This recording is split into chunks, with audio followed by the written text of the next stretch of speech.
the class, I'll be discussing systems engineering, problem-solving process that includes the problem identification, the causal analysis, and decision analysis.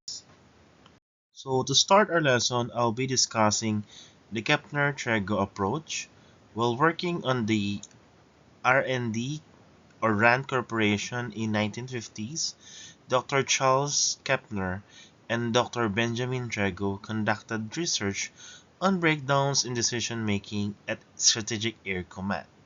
They discovered the successful decision-making by U.S. Air Force officers had less to do with rank or career path than in the logical process of an officer used to gather, organize, and analyze information before taking action. Based on their initial research, they founded the they founded Kepner Trego, a company that continues to analyze and develop thinking process for critical business application. So problem solving and decision making according to Kepner and Trego approach, it consists of four distinct processes, each designed to address a specific type of business situation. First is the situational analysis. Second is the problem analysis. Third is decision analysis. And lastly is the potential problem analysis. So basically, we will be discussing these four types of distinct process in the next coming slides and the corresponding techniques that we'll be using in order for us to see or to solve certain problems within our company. Once we understood the organization, we can now proceed in identifying the problem areas. The problem of systems engineering generally starts with the identification of needs and wants, which is the problem identification. The problem Defining the problem is the difficult part of the process. A number of false starts and the ultimate risks can be significant unless a good solid foundation is laid from the beginning. So there are things na hindi naman pala yun yung problema, but it is the symptoms.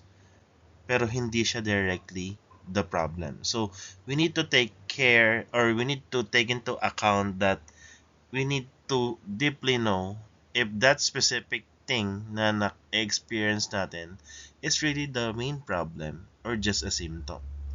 So that's how hard problem identification is. Kasi mamaya hindi naman pala talaga yun yung root cause ng problemang gusto natin gawin. Or maybe we are looking for the solutions agad na hindi pa natin alam yung main problem. For us to help us evaluate the whole picture by identifying concern, we need to list down those threats on opportunities like doon sa SWOT analysis. Diba yung internal problem natin based from our past lesson? I mentioned that the strength and weaknesses for the SWOT analysis is the internal effect or internal factors that we need to consider in our company, while the threats and opportunities will be the external factors that needs to be considered with our company. So situation appraisal answers the question, what's going on? So in order for us to see those or identify those concerns, we need to list down those uh, things that needs to be considered. Like first, to identify the concerns such as threat and opportunities, you may ask the questions like, what deviations are occurring? What might be the decisions to be made? Okay. What plans should be implemented? What changes are anticipated? What opportunities exist? what bothers us about, and about breaking issues down into workable pieces. You may ask questions like, what do you mean by? What exactly is the problem? What else concern us about? I mean, because mainly we have a problem, or may kaduktong ba yung problema pa? What evidence do we have? So in here, we need a factual evidence. Hindi lang pwede yung mga hearsay na kasi sabi ni operator, gano'n na daw yung problema. But we should make sure that we have the factual evidence, the qualitative evidence, because without that, hindi natin malalaman the underlying cause of that specific problem. Okay? So, what different deviation, decision, or plans are part of this concern? So, we need to see the scope of this specific problem or situation. Then, for establishing priorities, which concerns should we work on first?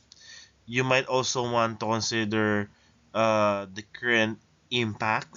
So, what is the current impact on people, safety, cost, customer, or stakeholders? Does it also affect the productivity, reputation? So, we need to know kung ano ba yung ipaprioritize natin dito. Okay? Kasi hindi naman lahat yan may isosolve natin at the same time. So, we need to do, or we need to have our priorities. We need to list down all the variables that might be factors that cause that specific problem or that specific situation. However, we need to categorize that based on the priorities. So also, we might also answer what evidence you have. So based on historical data, meron bang ganitong rejection na nangyari after ganitong number of hours run? Sa third shift ba, sobrang dami na nangyayaring rejections, or sa first shift since doon nag-i-start up yung mga machines, and so on.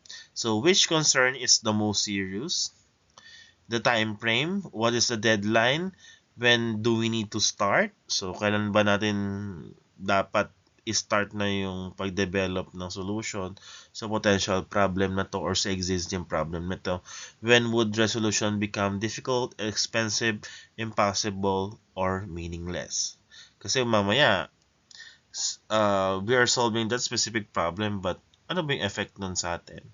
Malaki ba yung effect natin nitong problem na to or the potential problem na ito? However, we need to see its bigger picture, the bigger picture of that specific problem. Kung talaga bang need na natin siya i-resolve now, or there are any problems or most evident na problem na need i-prioritize rather than that specific problem. Okay? Which concern will be the hardest to resolve later. Okay? And lastly, in selecting appropriate steps to resolve the issues, we might also consider the future impact. If left unresolved, how and when will the seriousness change? Matatapos ba siya within a year, 6 months, 2 months, 3 months, 1 week? What evidence you have, yun nga, from the historical data or yung sa pag-run ng machine. Ano ba dapat yung pwede natin gawing mitigation? Which concern is getting worse quicker? Okay? So, by answering those questions and evaluating the whole picture, so the situation appraisal typically answers the question, what's going on? So this is the focus of the situational appraisal. So situational appraisal is a tool to use in order to first examine an issue in greater depth, surface opinions or feelings about an emotional or volatile issue, know what is on people's mind, kasi most specifically, that's why we're connected to our customer. We wanted to know ano ba yung nangyayari dun sa produktong sinasell natin sa kanila.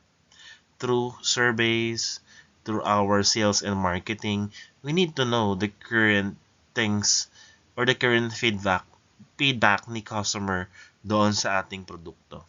Okay? Maybe there are some things na need to be tweaked in order for us to avoid that specific problem na na-encounter ni customer na hindi natin alam na na-encounter nila because we don't know what their feedback is. Okay? So, get started on an assignment or a project. Address complex situations. Steps of situational appraisal can be held through the method of SCAN or SCAN. So first we need to see the issues, clarify the issues, assess priorities, and name the next step. So for situational analysis appraisal, we also need to answer where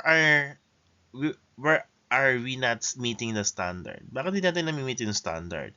Is it because of deviation in the process? Or we need to calibrate our equipments and so on.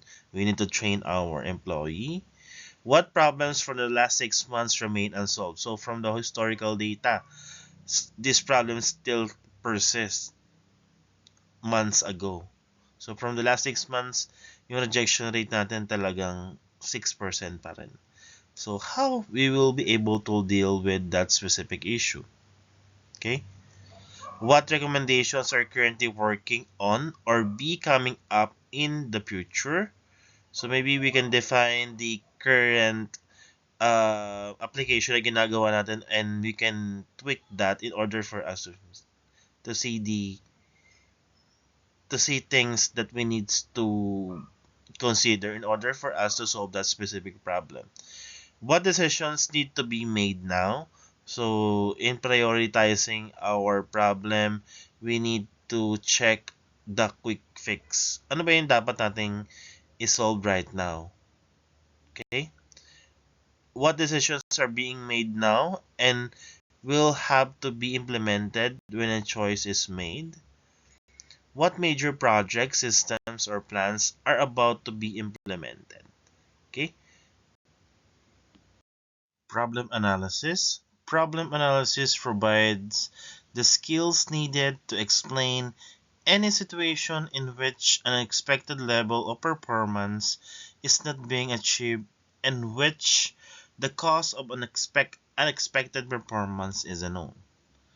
The criteria that define a problem: first, an expected level of performance is not being achieved, and the cause of the unacceptable performance is unknown. So looking at the figure, it depicts that any deviation of an actual performance from the expected performance can be considered as a problem. So basically, we are looking here for the negative deviation. You say we have a change, diba? Ito, from the usual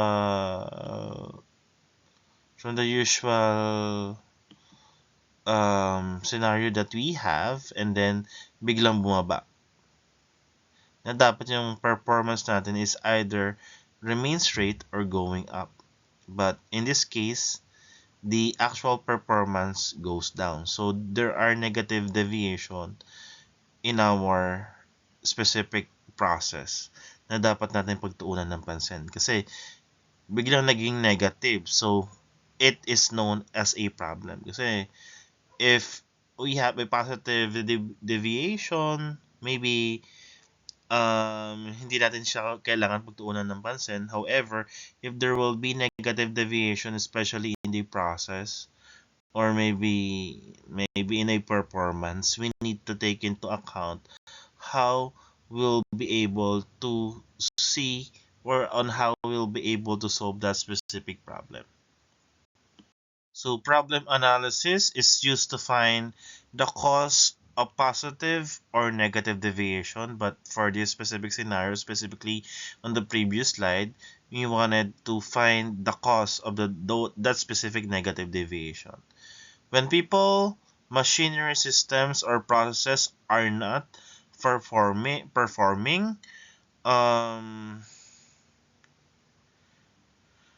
As expected, problem analysis points to the relevant information and leads the way to the root cause. When it means that when something unexpectedly goes wrong, people typically want to take immediate action. However, that specific action might be not we're not being able to solve the real problem. Doing something make us feel better. Maybe we will be able to fix the problem. However, without knowing what caused that specific problem, we are more likely to make changes that either don't fix the problem or make it worse. Kasi we're just seeing the symptoms, like what I have mentioned earlier. Other times, people focus more on who's at fault than on how to fix it. We're always looking at the human error or who is the one that make that specific problem, but we usually don't take into account what's the real cause of that specific problem. Like in a production, we shouldn't just listen to the hearsay of the production worker. We need to see the real data, the real cause of that specific problem. We need to know why that specific problem occur, why, because of this, why, because of this, why, and because of this. So through that process, we'll be able to understand and know what's the real cause of that specific problem.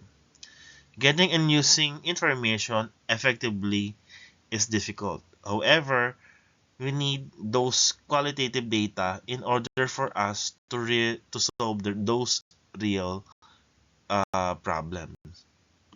Let's ask the following when identifying a problem. Do we have a deviation? Is cause unknown? Do we need to know the cause to take effective action? If yes to all three, then we have a problem. So first, we need to have a deviation. Hindi natin alam kung ano yung cause ng problem. Do we need to know the cause to take effective action? Of course. If we don't we if we already know how to solve that specific problem, it's not a problem anymore because we can solve the problem with that specific solution that we know. Okay? So having those three means that we have that specific problem that we need to solve. Definition or deviation statement.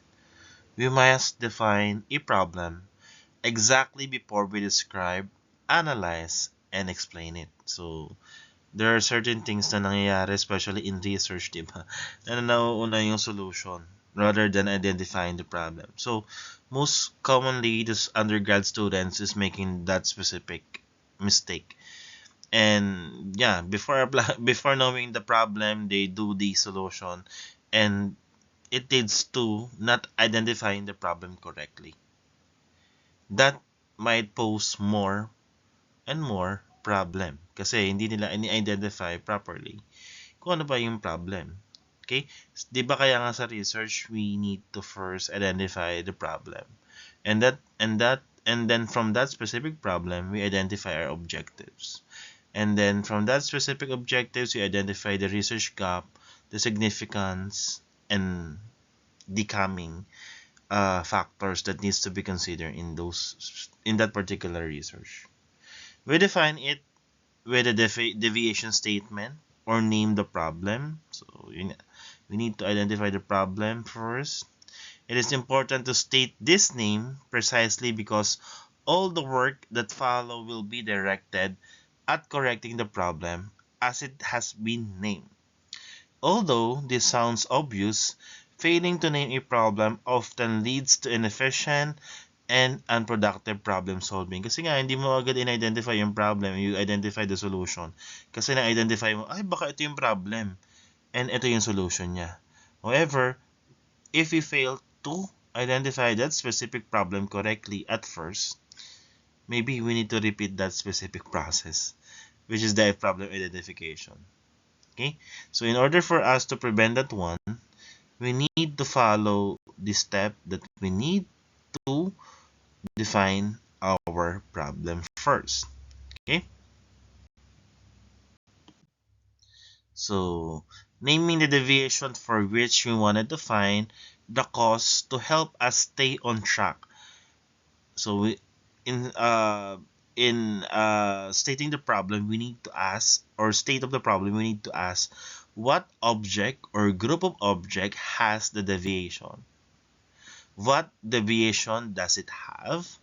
What do we see, hear, feel, taste, or smell that tell us that there is a deviation? So, for example, in a process, from the usual rejection na 5%, naging 10% na siya for a week. So, from the usual 5%, during the maybe 12 months na pag-run mo ng equipment na yun, the maximum rejects are only 5%. However, for this month of August, naging 10% na. So, from that specific thing na nakikita natin, or from that historical data and the current data that we have, it might pose a problem kasi merong kakaiba or merong nag-deviate doon sa system mo. Na yun nga, nag-deviate yung first, what object. So, nag-deviate yung reject from 5 to 10%. What deviation it have? The increase in rejection. What do we see? Increase in rejection. Output a short statement with one object and one deviation. So, describing the deviation factually to increase understanding of the deviation is what we call specifying the problem. So, ask question in 4 areas. What, where, when, and extent. One, identify what is we're trying to explain. Ano ba yung gusto nating i-explain? Ano ba yung gusto nating i-solve na problem? Where, the location where we observe it. Sa production ba siya? Sa equipment number 1, B, or C? When, timing when it occurs. It occurs ba sa ganitong month? Like yung mention ko kanina, by August, na nangyari itong biglang erratic na changes sa rejection rate ng specific machine na to. Extent, size, how serious, how extensive it is. So, yun nga, increase in 5% of rejection rate. From 5% lang naging 10%. Okay? So we need to know or answer these 4 areas in order for us to specify a problem. So again, what, where, when, and the extent of that specific problem. So during problem recognition, problems should be expressed in quantitative terms. A quantitative statement expresses the variables in terms of numbers rather than general qualities or characteristics. Na yung sinabi ko nga ba, may hearsay lang yan, sinabi lang ni operator na ganito ganyan, but we don't have the factual evidence. So how we'll be able to solve that specific problems if we don't have that specific quantitative data?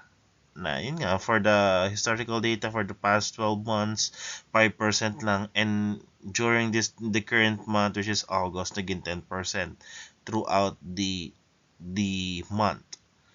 Ibig sabihin, there is a deviation about the current process that needs to be addressed. The analyst cannot be sure that a problem has been solved unless there is some objective way to measure results or the effects of change on the system. So, of course, we need the before and after.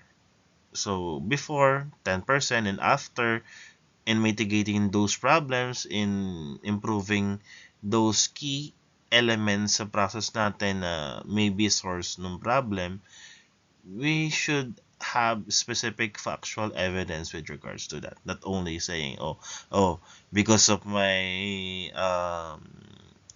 because of the changes that I have made for this particular process, nabuwasan na yung 10% natin. From the 5% usual, naging ginawa ko na lang 3%. Bakit? Or paano nangyari yun? So you need to give us the factual evidence that due to this specific element na problema pala dun sa equipment A, so I tried to fix that by repairing that specific maybe turnstile. So, once repaired, bumalik na sa dati yung run niya and mas nabawasan pa yung rejection rate niya from the previous months. Okay? So here we have the problem identification should be expressed in both quantitative and qualitative factor or analysis. Here are the examples. So when a variable is sales volume, so the qualitative expression will be low in a sales period during this month. So how low? So maybe you just earn 100,000 per day from the usual one na 200,000 per day. Shipment, late delivery, the average is 4 hours. Inventory, we are experiencing stock out. So how many stock outs daily? It will be 500 units daily. So in here, we can see that each variables or each problem ay mayroong corresponding qualitative and quantitative expression. So we need those two factors in order for us to properly identify the problem and to properly analyze the problem. So problem identification, so it should be clear and precise. Example 1, 10% of the products appear to have mismatched colors on adjoining panels A and B. Example 2 is that a pool of oil is found under the left front corner of grinding machine number 2. Okay, so we have like numerical value, for example, number 1. 10% of the products appear to have mismatched colors. So we have numbers or quantitative. While here in the example number 2, we have pool of oils. Oil is found under the left front corner of grinding machine 2. Of course, we still have to properly identify. Na-identify naman natin na sa machine 2 daw ay nagkakaroon ng pool of oil sa left corner ng grinding machine. Okay? So, that is the proper way on how we identify or state our problem. Should be clear and precise. So, problem definition should avoid the following. It should avoid blame. Example, the third ship is responsible. Should avoid causes. Example, the bad time causes ganito ganyan. Should avoid solution. Example, changing the timer kasi hindi pa natin alam yung specific problem na meron tayo. And it should be factual evidence, not only hearsay. Hindi natin pwede sabihin, ay kasalanan ito ni ganito ni ganyan Where's your proof na kasalanan niya yun? Okay? That's why we need the factual evidence, which is the quantitative data. Sample problem statement. So take a look with this specific problem. So from January to March 2010, production department of company ABC was not able to meet target quota by 10%, 20%, and 30% respectively. So the supporting data will be the target output, actual, and the variance. So if we will be able to see those supporting data, we'll be able to know what might be the problem. Okay, so element. So in this table, we can see the element and description. So element, the problem of. So description, describe the problem. Affects, identify stakeholders affected by the problem. And results in, for example, describe the impact of this problem on stakeholders and business activities. So maybe another example is that the problem of inaccuracies in sales holders affects sales order, personnel, customers, manufacturing, shipping, and customer service, and results in increased scrap, excessive handling costs, customer dissatisfaction, and decreased profitability eventually. Okay. So one of the simplest ways to gain this agreement is to simply write down the problem and see whether everyone agrees that that specific problem leads to these specific results. So this is the problem statement format. First element is the problem of affects and results in. Okay, so we have an example, good example here in this specific slide. So now we differentiate what is a problem from a symptom, kung ano lang yung symptoms and ano ba talaga yung real problem. Problem and symptoms are two words that are often confused as words that give similar purpose, but they actually not so. A problem has a solution, whereas a symptoms helps you identify a problem. More often than not, the problem solving becomes a symptom solving. It is important to know the difference between systems. Difference between systems are produced by a problem. The problem causes the symptoms, and when the problem is corrected, the symptoms will cease, but not vice versa.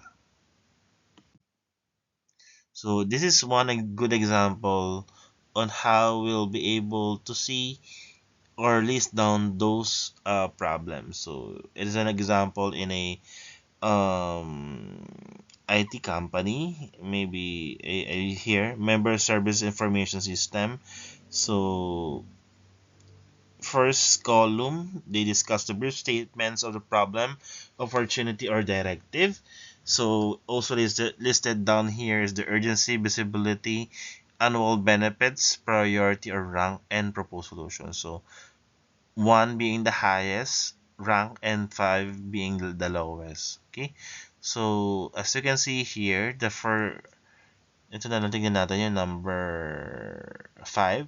There currently exists the data inconsistency in the member and order files. So urgency is 3 months, visibility is high, and the annual benefits will be 35,000.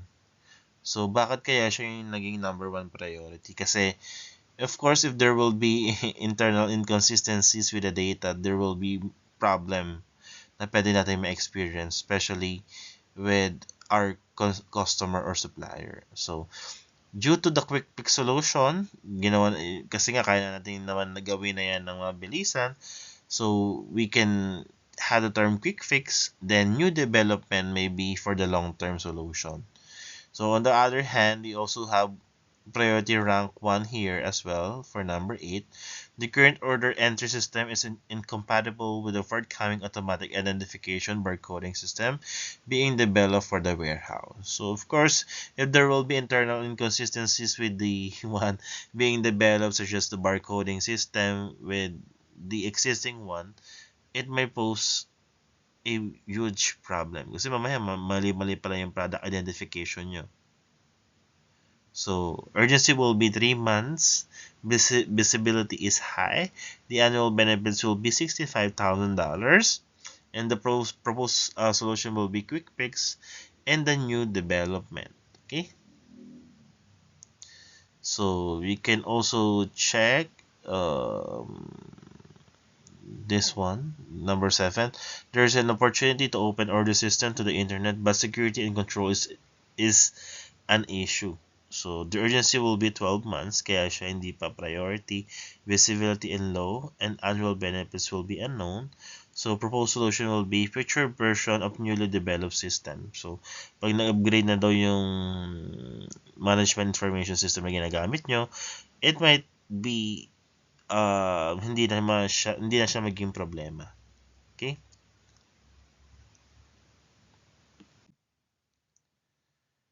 So before correction, we need to determine the root cause to have a clear definition of what to design. The following are the reasons of why determine the root cause. First is to prevent problems from recurring, reduce possible injury to personnel, reduce rework and scrap, increase competitiveness, promote happy customer and stockholders, and ultimately reduce costs and save money. So this comparison of traditional analysis and causal analysis. For the traditional approach, we usually look for the answers to questions like what happened, who was responsible, and what to do with them. This merely probing users on how to address a certain problem that we just kick off that specific person na nagkamali without knowing the proper root cause or the real root cause of the specific problem kung bakit nagkamali si operator. Well, for the causal analysis, it seeks for the answers to questions like why did it happen? Bakit nangyari yung problema na yun? What factors contributed? Dahil ba mainit, malamig? What barriers present? Hindi masyadong maalam maybe si operator with regards to what he is doing for that specific machine. How could it have prevented? Maybe dapat may training muna for that specific machine operator para hindi nangyayari yung problema na yun. Probing is to find out the root cause of a problem. So that's the difference between traditional approach and causal or cause analysis. Often, the stated root cause is quick but incorrect answer. For example, a normal response is equipment failure or human error. Initial response is usually the symptoms, not the root cause of the problem.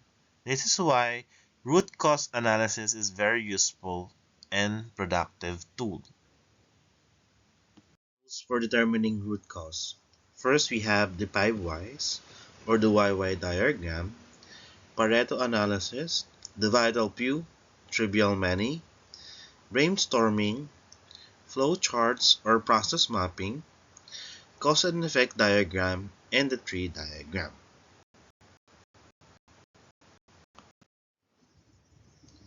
So 5 whys. Find the 5 whys. The answer to the first why will prompt another why, and the answer to the second why will prompt another, and so on. So that is why the name is 5 whys. So for this specific example, we have you discovered you discover coolant leaking from a machine. So why? Coolant is leaking from the machine. Why? A seal was damaged. Why? Metal shavings got into the coolant. Why? A screen on a coolant recycling pump was broken. So why? It is the main root cause. The screen is located in a place where it was likely to be damaged by dropped parts. So the actions to be taken should be redesign machine or add guard to cover the screen and prevent damage. If the seal was merely replaced, it would have soon needed repair again as the damage repeated itself. So basically, we are looking for, di ba merong symptoms, and then from that symptoms, we look for another, uh, like, why does that problem or symptom happens? And then, chain ng reaction yun until ma-find out natin kung ano ba yung real root cause ng problema. It is one of the most important question in quality is why. From Karo Ishikawa, early usage of cause-effect diagram in the early 1940s and the Toyota use of the 5 whys in the early 1950s.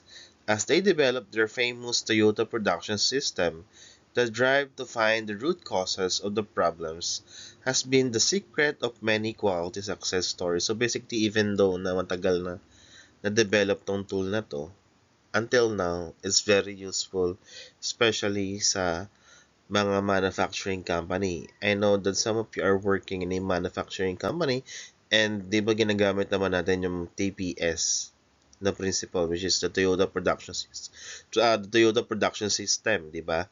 So ginagamit natin tong 5 whys in order for us to properly detect the root cause of a problem. So until now, very useful tong tool na to.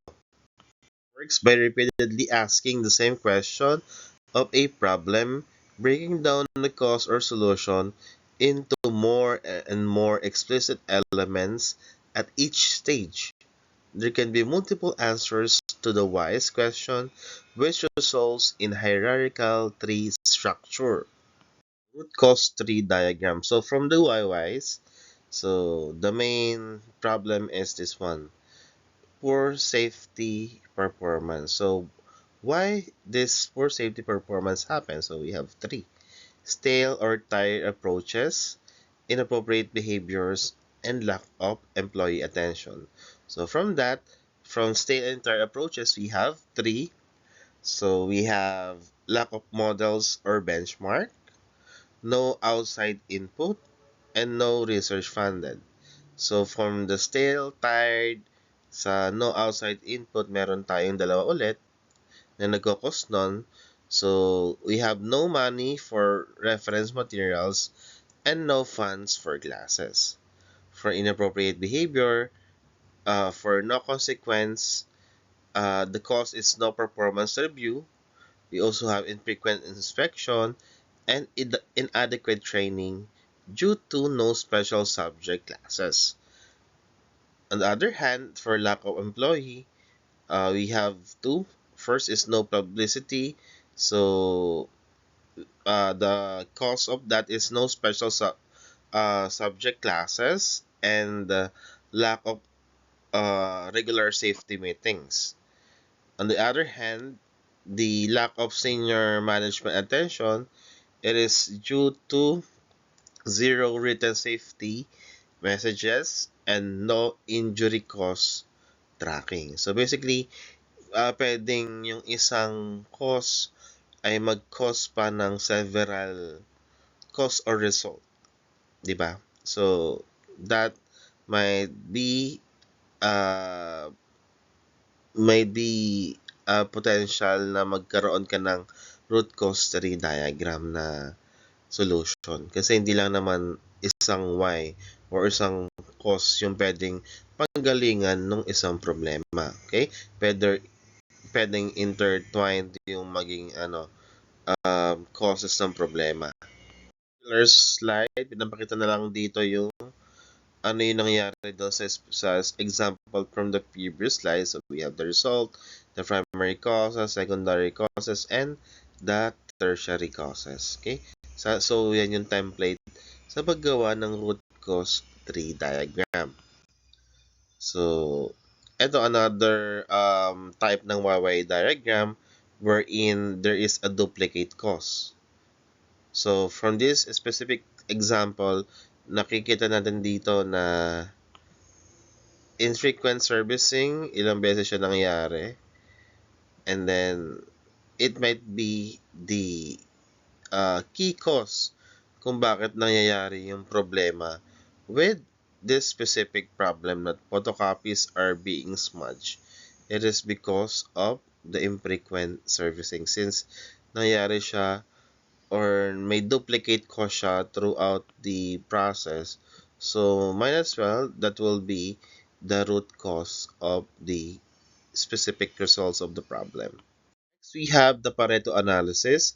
Pareto charts, there was even a mathematical expression for it known as the 80-20 rule. I think you're all familiar with this, specifically those people who are working in a manufacturing setup, which states that 80% of a problem occurrence are due to only 20% of the types of problem encountered.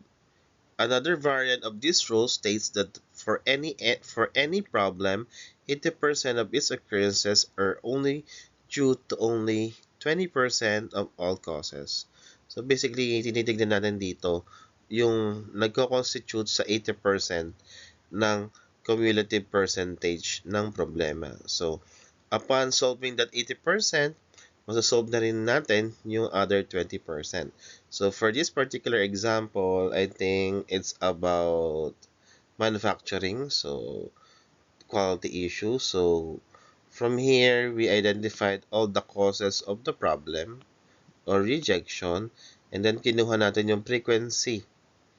So, from all the problem or non-conformity na nangyari sa specific process ng production. So, kinuha natin yung frequency kung ilang beses siya nangyayari.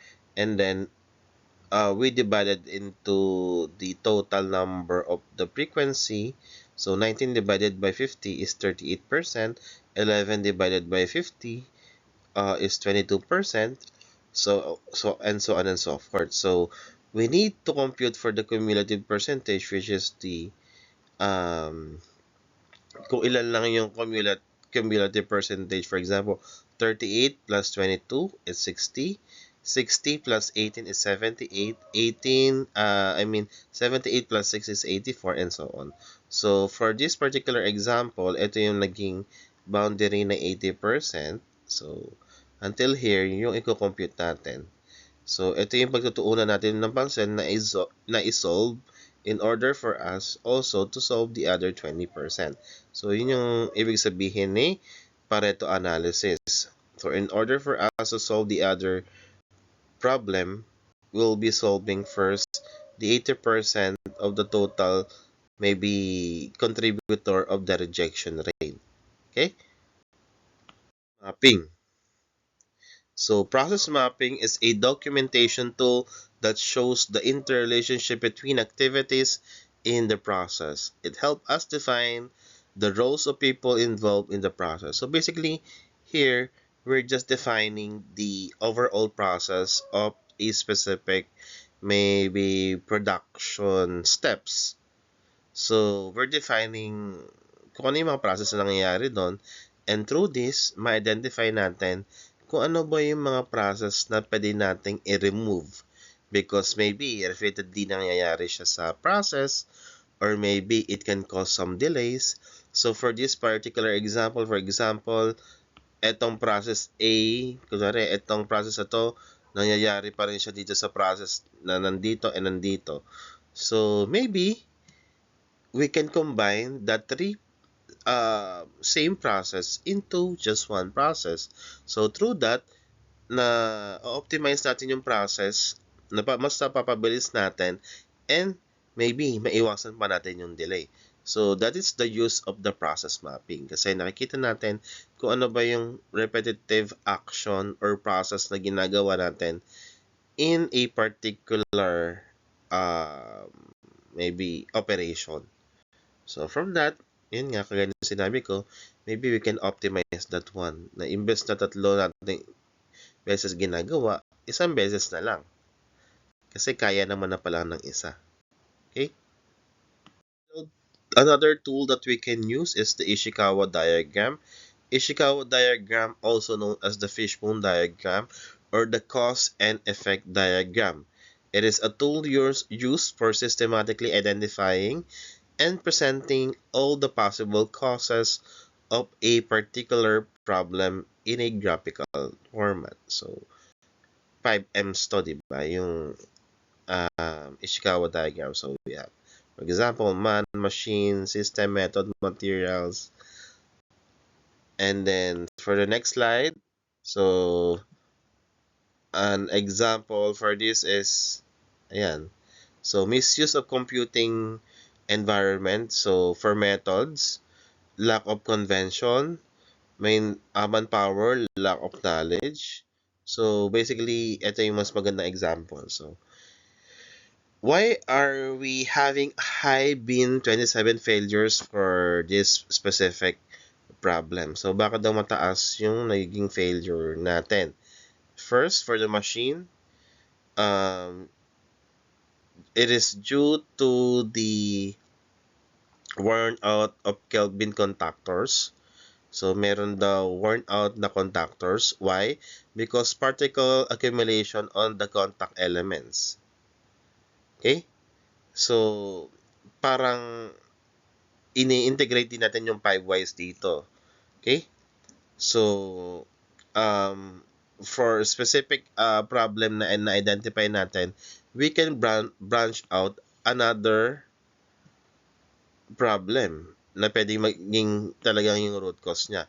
And then for Ishikawa diagram, may narrative summary yun. So, dapat laging may narratives to explain kung ano ba yung nangyari dito sa diagram na to. So, for this particular example is that a number of possible causes have been identified. However, further analysis must be performed to determine the root causes. Okay? So again, for Ishikawa diagram, for more complex or more detailed analysis, you need to perform the YY analysis inside the Ishikawa diagram. But here, more on the nakakategorize na siya for man, machine, method, and material. Okay? So decision analysis. Many times a day we are all faced with the needs to make decision. Sometimes those decisions are crucial and sometimes they are more routinary. Decisions analysis is designed to help us to look at the purpose of our decision and carefully consider what we want to accomplish before ever examine our option. In choosing an option, we consider not only how well it meets our objectives, but also what risks may be involved. So the step of this decision analysis help us select an appropriate choice. So from the abbreviation of select, state the decision, establish and clarify criteria, list option, evaluate options against criteria, consider risk, and trust your work and pick a winner or alternative. Kasi sa pag-decision naman natin, hindi lang dapat meron tayong isang solution. We should have several alternatives na pwede nating piliin. Kasi it will be depending on the type of scenario na meron tayo. Okay?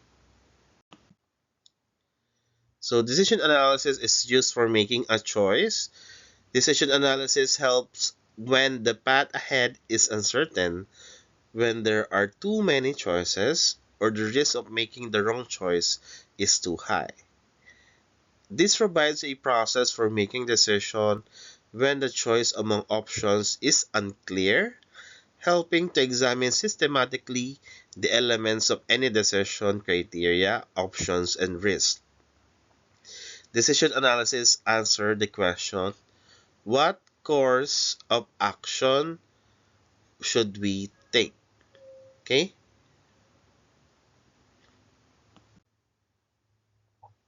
So now, let's proceed with the six logical step of Kepner-Strego approach.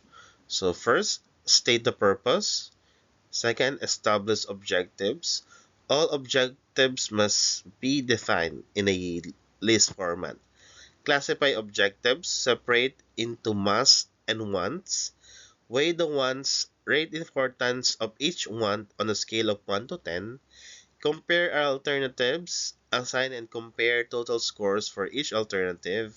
And lastly, choose the best course of action.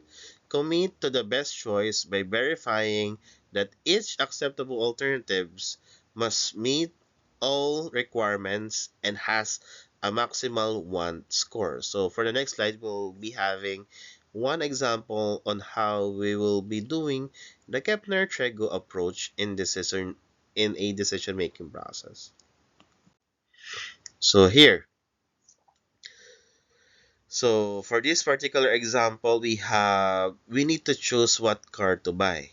So we have four cars as an option or alternatives, and we have two must criteria.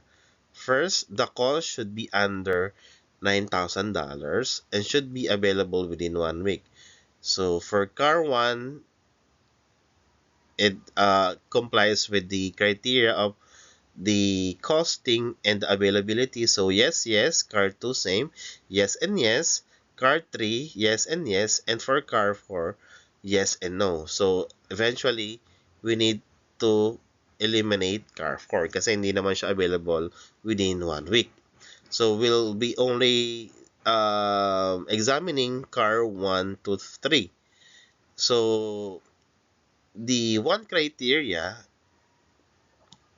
ito yung mga variable na kinonsider mo, such as good gas mileage, sporty, color which is blue, AM, FM radio, good condition, low mileage, relatively new. So, ito yung mga criteria na dapat mo identify, which is one of the hardest part of doing this kasi you need to know first ano ba yung mga criteria ang gusto mong gawin. Okay? And we need also to define the importance. So usually ginagawa natin to using the brainstorming or yung kanya-kanya lang natin preference. But usually, if in a manufacturing setup or service industry setup, usually nagbe-brainstorming tayo with other people, especially if we need a big decision to if may big decision to be made.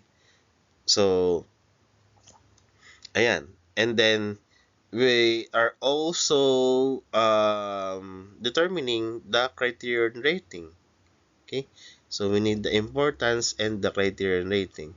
So upon identifying the importance, will be rating each factor. So for example, good gas mileage, ang rating niya, criterion rating niya for this one is 5 for car 1, for car 2, 6, and 8, and so on. So multiplying the importance and criterion rating one by one, and then adding all the summing up all the weighted score, pipiliin natin yung pinakamataas na weighted score. So for this particular one, itong si car 2 ang mapipili natin since siya yung may pinakamataas na weighted score. Okay? So ganun lang kasimple ang pag-compute ng Kepner-Chego's approach. I think medyo similar siya sa FMEA approach. But this one is more simpler and ayun nga, it can have alternatives kasi. Okay? So example number 2, criteria analysis using scoring model. Alternatives are arrayed against a set of judgment criteria. Criteria are weighted and alternatives are scored against the established performance measurement scale. Method, first list the alternatives. Example, product A, B, and C. Okay? List the criteria. It is necessary to have clear descriptions, preferably developed by a team. Yun nga yung sinasabi ko para especially if you will be doing a big decision, dapat marami kayo nag-iisip kung ano yung mga criteria ang gagawin nyo. For each criterion, construct a performance measurement scale. A unique scale is developed for each individual criterion based upon its characteristics. A 1 to 5 scale is often used. A scale descriptor is established for each measurement unit and may be based on objective or subjective data. The purpose of the scale descriptor is to convert each measurement space into comparable units to permit comparison across equivalent criterion scale descriptors. In all cases, 5 is good and 1 is poor. So for this particular example, nagbigay na sila ng specific technicalities or rating scale. Okay? Unlike for the first one na tayo rin nagbigay. So yan, may rating scale number na siya. So paano natin sasabihin na 1, 2, 3, 4, and 5? So in a research setup, mas maganda na meron talagang rating scale number para may basis kung bakit natin in-scale yung particular item na ganun or kung paano natin na-rate ng particular item or factor na ganun. Okay? Assign weighting factors to reflect the relative importance of each criterion. Evaluate each alternative against the criteria. This is done by reading the 1 to 5 scale and selecting the performance measurement scale descriptor that best fits the characteristics of the alternatives. 7. For each alternative, sum the products of the weighting factor times the performance rating for each row alternative of the matrix. So basically, yun lang rin yung ginawa natin for that specific example na nauna. Okay? So, yan lang yun. Same lang. So, we are now be discussing PPA or the potential problem analysis.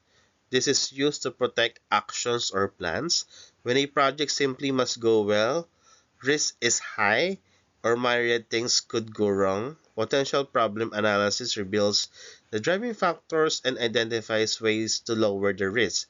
It can help us to examine the potential consequences of our decision or action, implement a decision that has been made, and prepare for an upcoming event or change. So Potential problem approaches provide tools for risk reduction by helping to identify potential problems or opportunities and plan preventive or promoting and contingent capitalizing action. Potential problem analysis answered the question, what lies ahead? Okay, ano ba yung pwedeng mangyayari in the future? So for this particular tool, we'll be using the FMEA as I have mentioned. Originally used in product development, it is also effective in improving the design of a business process and systems. Try to predict failures before they happen. When using FMEA, you start by looking in detail at the proposed solution and then you identify systematically all the points where it could fail. Okay? So, effect and cause potential failure identification, preventive action, and identification. So, one of these potential failures have been identified. You rate the potential consequences of each according to severity, how critical is the failure, occurrence, the likelihood, how likely is the failure to happen, detection, how easily will it be to detect the failure. So basically ito, severity, S, intensity or degree of potential failure, L is the possibility of potential. So we have severity level rating, low 1, medium 2, high 3, critical 4. For likelihood of happening, so we have never, rating of 1 will not happen because preventive action is in place. Unlikely 2 will happen at least once because of the preventive action in place. Possible 3 will happen more than once but less than 5 times even though preventive action is in place. Certain 4 will happen 5 times or more and preventive action is not enough to prevent the event from happening. So risk calculation, the formula to determine the risk rating is RR or the RPN is equals to S multiplied by L multiplied D. So RR or RPN is the risk rating, S is the severity, L is likelihood of happening, and D is detection. Using these rankings, you then identify the most serious threats and then alter the design to eliminate or minimize the likelihood of the failure you identify. So, di ba, iniiwasan natin mangyari yung risk na yon na mangyari. So, for this particular example, we have the process step, potential failure mode, potential failure effect, severity, potential causes, occurrence, current process controls, detection, DRPN, and action recommended. So for this particular example, yung possible na mangyari sa ATM machine. So we're just looking for this particular process and step na lang. Dispense cash. So potential failure, cash not disbursed. So potential failure effect, dissatisfied customer.